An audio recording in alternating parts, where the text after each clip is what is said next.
우리가 새길 말씀은 32절 말씀입니다. 예수께서 대답하시되 내가 아버지로 말미암아 여러 가지 선한 일로 너희에게 보였거늘 그 중에 어떤 일로 나를 돌로 치려 하느냐 라는 말씀을 우리가 새기면서 아버지 일은 믿어야지 라는 제목으로 함께 말씀의 인사를 나눕니다. 성경을 보거나 읽거나 듣거나 또 할 때 이해되지 않는 부분들이 분명히 있습니다. 어쩌면 그냥 스쳐 지나가느라 이해 여부를 따지지 못하고 지나갈 수도 있겠지만 왠지 모르게 오늘은 성경을 조금 진지하게 한번 읽어봐야지 라고 할 때 탁 걸리는 부분들이 분명히 있습니다. 그래서 성경 통독하는 게 되게 힘들어요. 무색무취하게 쭉 지나가면 이게 하나님의 말씀을 이렇게 읽어도 되는 건가 싶을 때가 있고, 또 진지한 게 좀 각 잡고 읽자니 이렇게 걸리는 부분들이 있어서 진도가 나가지 않고, 그렇게 되는 이유에 여러 가지가 있겠지만 우선은 시대가 너무 멀리 떨어져 있던 탓이 있어요. 시대가 멀리 적어도 2000년 전의 이야기들을 기록하고 있으니까 그 당시 사회와 문화상 그리고 언어를 그대로 지금 이 시기에 한다는 건 어려울 수밖에 없습니다. 그래서 지금의 우리가 완벽히 그대로 이해할 수 있다는 것은 문제가 분명히 있어요. 그러다 보니까 우린 표면적으로는 이해할 수가 있어요. 그냥 겉으로 드러나는 것만 이해할 수 있다는 말입니다. 어쩌면 오늘 본문에서 예수께서는 이 하시는 말씀이 그럴 가능성이 매우 농후한 본문입니다. 그래서 이 말씀이 어떤 의미로 하신 걸까 이해하기 위해선 약간의 노력이 필요합니다. 그 부분들은 때로는 지루하게 느껴질 수도 있어요. 그래도 말씀을 이해하는데 도움이 될 거예요. 그렇다 하더라도 완벽하게 이해되진 않을 수도 있어요. 그게 성경의 매력이자 특징이기도 합니다. 열려 있는 거죠. 오늘 본문의 유대인들은 주님을 고발했습니다. 그래서 주님께서는 너희가 내가 아버지로부터 받아서 한 선한 일을 보고서도 무엇으로 인해서 나를 고발하느냐? 그게 아니라 너의 죄목은 신성모독이야. 네가 사람이 되어 자칭 하나님이라 함이라. 신성모독은 돌로 쳐 죽이게 되어 있죠. 그래서 돌을 들었습니다. 함께 있던 유대인들은 예수를 완벽히 사람으로 이해하고 있었던 겁니다. 그런 그가 하는 말이 하나님과 하나라고 하니까 모욕적으로 들릴 수밖에 없죠. 얼마나 사랑하는 그 하나님인데, 우리가 얼마나 하나님을 사랑하는데 감히 하나님과 하나라고 하니까 굉장히 기분이 나쁘죠. 돌로 쳐 죽여야겠다 생각이 들 수밖에 없고 율법대로 그렇게 진행하려고 하는 거죠. 그래서 주님께서 말씀하십니다. 너희 율법에 기록된 바 내가 너희를 신이라 하였노라 하지 아니하였느냐. 요한복음 10장 34절에서 하신 말씀은 시편 82편 6절에서 하신 그 시편의 말씀을 따와서 하시는 말씀이에요. 시편 82편 6절의 말씀은 내가 말하기를 너희는 신들이며 다 지존자의 아들들이라 하였으나, 성경에 이렇게 나와 있지 않느냐. 너희는 신들이다. 지존자의 아들들이다. 이 본문의 배경은 하나님께서 인간의 지위에 있는 자들에게, 높이 있는 지위에 있는 자들에게 그 하나님의 권위를 위임해서 바른 재판을 하도록 했는데 하지 않았다라는 내용이에요. 하나님께서 이 땅에서 통치자들을 세우시고 그들로 하여금 하나님의 뜻대로 온전히 통치할 수 있도록 권세를 주셨는데, 그래서 너희들을 신들이라 부르고 지존자의 아들들이라고 그렇게 높이 해줬는데 안 했다라고 하는 내용의 시편이에요. 그래서 그 속에 하나님의 일을 하는 사람들, 그러니까 시편 82편에서 신들이라고 불린 존재들은 다름 아닌 재판관들, 통치자들, 곧 하나님께로부터 권위를 위임받은 땅에서 하나님의 공의를 집행해야 할 사람들을 말하는 겁니다. 너희들이 신들인데 왜 신의 일을 하지 않느냐라는 거예요. 이렇게 들으면 우리도 어느 정도는 이해가 갑니다. 하지만 여기서 너희들은 신들인데, 지존자의 아들들인데 왜 그 일을 안 하느냐라고 하면 충분히 이게 신격화된 마치 신처럼 여겨지는 사람으로 이해할 수 있는데, 히브리어 성경에서 시편 82편 6절의 말씀은 그 신들은 엘로힘이라는 말을 써서 했어요. 엘로힘이라고 하면 엘로힘 바라라고 해서, 이 엘로힘은 창세기에서 하나님께서 천지를 창조하실 때 창조주를 가르치는 말이에요. 그러니까 예수께서 바로 엘로힘이라고 했는데 뭐가 문제냐라고 하니까 들을 때 신성모독으로 들릴 수 있겠죠. 창조주 하나님을 거론하는 것이기 때문에 그렇습니다. 그래서 격분할 수밖에 없고 이거는 못 참아, 이렇게 되는 거죠. 그래서 예수께서는 중의적으로 사용된 시편 82편 내용을 더 강조하십니다. 하나님의 일을 위임받은 자들을 신들이라고 하지 아니하였느냐. 예수님은 바로 이 점을 활용해서 다시 반박하시는 것이, 성경은 패하지 못하나니 하나님의 말씀을 받은 사람들을 신이라 하셨거든. 하물며 아버지께서 본인을 거룩하게 하시고 세상에 보내셨는데 내가 하나님의 아들이라고 하는 것이 어찌 문제가 되겠느냐라고 하시는 겁니다. 이 신성의 궁극적인 증거, 이 부분을 못 이해하면 예수께서 신적인 권위만 갖고 있는 인간으로 이해할 수 있습니다. 단순히 어떤 바른 일을 하는, 바르게 재판하고 바르게 통치하시는 그런 위임받은 사람으로 생각할 수 있죠. 아니면 우리도 말씀을 받았다면 주님처럼 신성을 얻을 수 있다라고 오해할 수도 있습니다. 우리 중엔 없겠지만 이단 사이비들 중에는 그런 자들이 있습니다. 말씀을 받았대요. 말씀을 먹었대요. 그러니까 자기가 보혜사하고 재림 예수라고 하는 거거든요. 이 본문을 중의적인 의미로 모두 담고 예수께서는 말씀하십니다. 우선적으로는 선택받았다고 하고 율법을 가졌다고 하고 말씀을 받았다고 하는 이들의 신적인 의무, 책무를 말씀하십니다. 이단 사이비들이, 교주들이 자신이 말씀을 받았다고 한다면 그 책무가 무엇이 있어야겠죠. 예수께서도 여러 가지 선한 일이라고 하셨어요. 그 책무가 무엇이 있겠습니까? 그 책무를 예수께서 말씀하시는 아버지로 말미암아 여러 가지 하신 선한 일을 다 한다면 사이비 교주라고 해도 박수 칠 수 있지 않을까 생각합니다. 외형적으로 권위를 세우기 위해 어떤 것들을 하지 않아도 충분히 누구나가 인정해 줄 겁니다. 보통 정통성이 없는 임금들이 무언가를 밖으로 많이 해요. 어릴 때 정이품 소나무가 무슨 무형문화재인지 아니면 보물인지 국보인지 하여튼간 나라에서 크게 지정돼서 정이품 소나무를 그렇게 나라의 보물로 여겼던 것 같아요. 그 정이품 소나무에 관한 이야기는 각 지역마다 그 소나무가 있대요.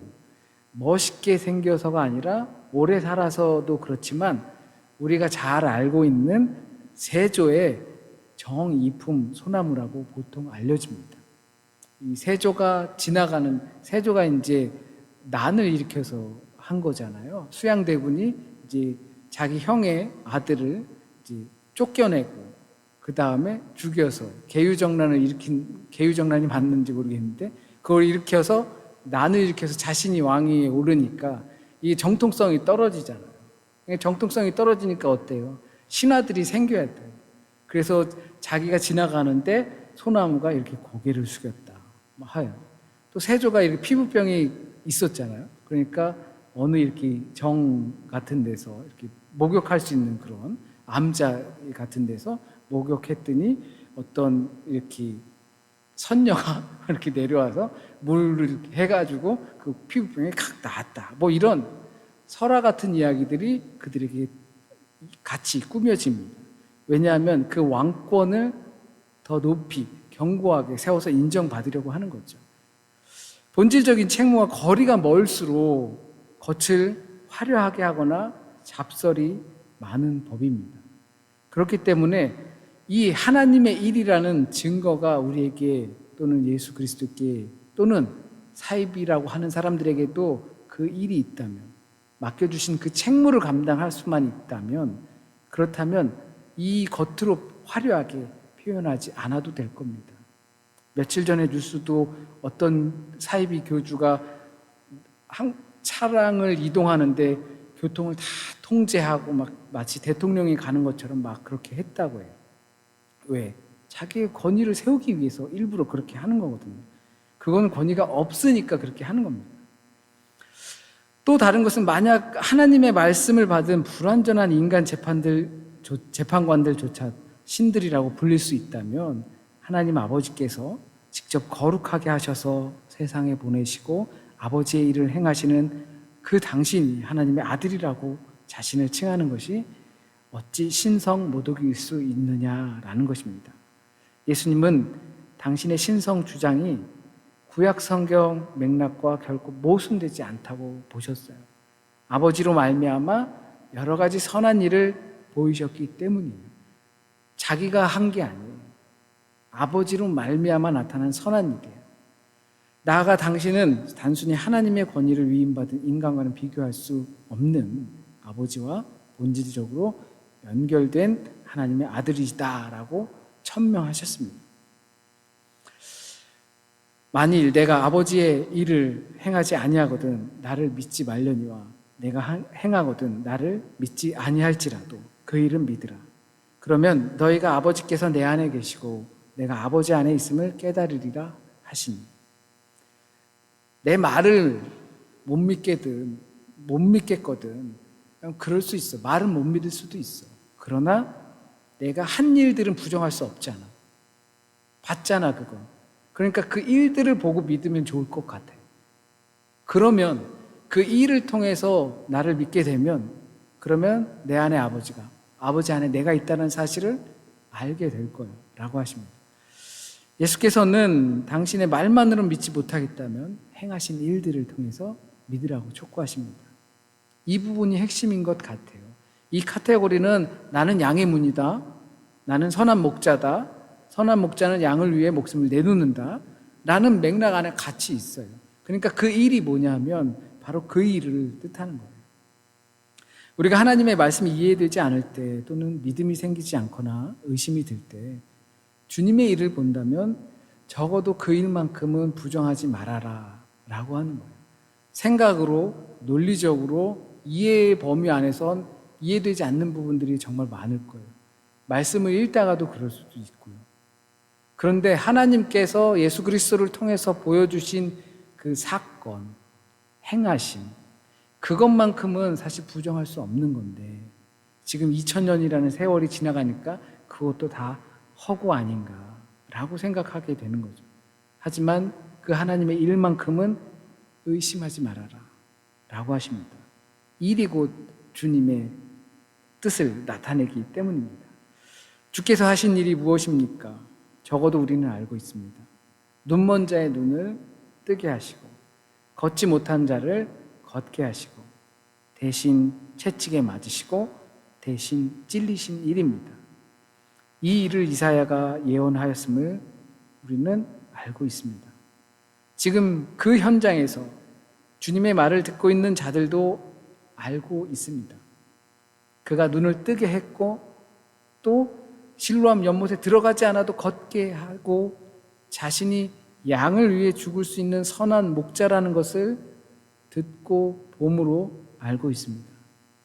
그렇다면 말씀을 받은 자들이라고 한다면 소위 말해서 말씀을 듣고 이해하고 읽고 연구하고 하는 사람들이라면 여호와의 종, 곧 고난받는 종이 누구인지는 알아야 한다는 겁니다. 아버지로 말미암아 행하신 선한 일을 보고 믿어야 합니다.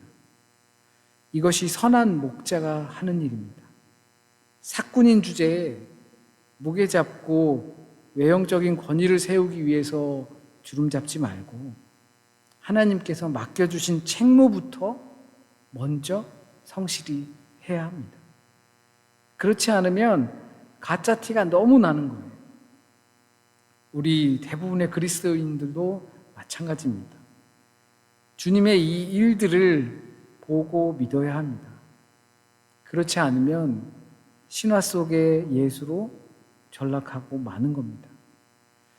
요한복음에서 인상 깊은 표현 중 하나가 본고로 믿느냐라는 질문입니다. 이것은 제자들 뿐만 아니라 듣고 믿지 못하고 봐야지만 믿을 수 있는 모든 사람들을 향한 말씀이라고 여겨집니다. 내 양은 주인의 음성을 듣고 움직이지만 맹인된 우리는 봐야지만 믿을 수 있습니다. 하지만 보고서 믿는 것도 뭘 알아야지, 말씀을 알아야지 믿을 수 있다는 사실입니다. 말씀을 알아도 주님을 믿지 못할 수 있습니다. 예수 그리스도의 말씀이 때로 우리의 이성과 감각으로 다 담기지 않을지라도 그분이 우리를 위해 행하신 모든 일을 믿음의 눈으로 바라보시길 바랍니다. 그 일들을 통해 우리는 예수 그리스도가 누구이신지, 그분이 우리를 위해서 무엇을 하셨는지, 그리고 그분이 우리를 얼마나 사랑하시는지 깊이 깨닫게 될 것입니다. 그리고 이 깨달음을 통해 우리의 삶이 주님 안에 견고히 서고 주님께서 맡기신 사명을 감당하는 복된 길로 나아가기를 진심으로 바랍니다. 기도드리겠습니다. 주님, 우리가 날마다 기록된 하나님의 말씀을 듣고 읽고 합니다.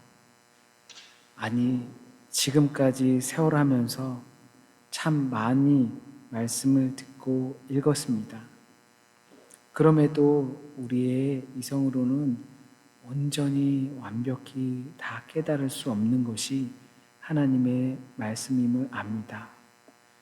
그것을 알면서도 오롯이 예수 그리스도를 우리의 구주로 믿는 삶이 되지 못할 때가 많습니다.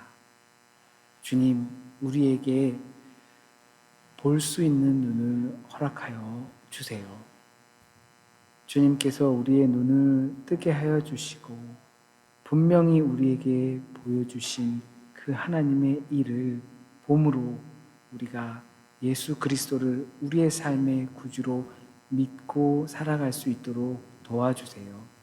세상 가운데 많이 어려움 속에 있는 사람들이 많이 있습니다.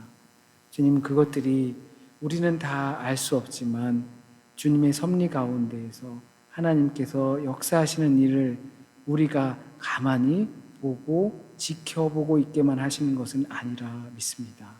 주님, 우리가 할 수 있는 일들 주님께서 긍휼히 여기시고 불쌍히 여기시고 사랑을 부어주기 원하는 그곳에 우리도 눈길이 가게 하시고 그리고 우리의 손길과 발길이 가게 주님 인도하여 주옵소서. 그곳에서 때로는 우리를 향한 비난 섞인 말들이 오고 갈지도 모릅니다. 그러나 나를 향한 비난과 질타가 아니라 그것 다 막아주시는 예수 그리스도가 있음을 우리가 잊지 않고 정말 담대히 믿음을 따라 살아갈 수 있도록 주여 인도하여 주옵소서.